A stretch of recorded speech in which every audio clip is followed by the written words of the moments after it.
کنم منار بچینم آقا چای نخوره جوان مجرد تا کی بشینم آقا چای نخوره جوان مجرد پیشم رسیده آقا چای نخوره با قول بی وفا تا کی بشینم آقا چای نخوره همو چای سر پل آقا چای نخوره با دکان بابا گل آقا چای نخوره در بازار چندول آقا چای نخوره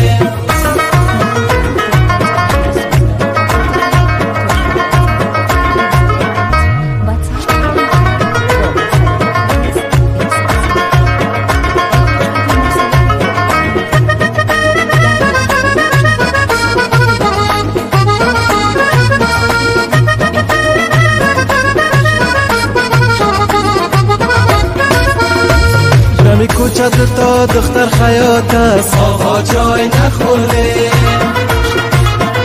یکی قند و دیگه شاخی نبات است آقا چای نخوره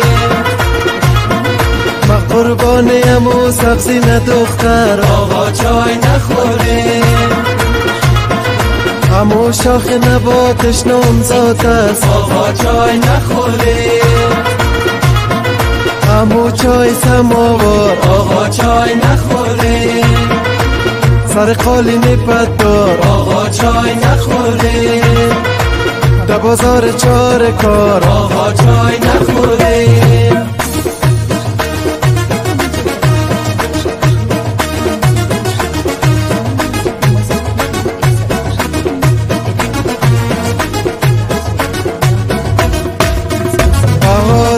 که من شیدا بگردم آقا چای نخوره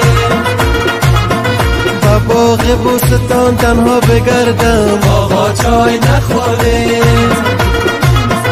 برای خاطر یک بی وفایی آقا چای نخوره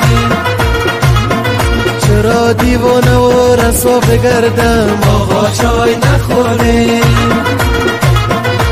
چای خوردم رنگ چای دیدیم آقا چای نخوره تعریف های چای بسیار شنیدیم آقا چای نخوره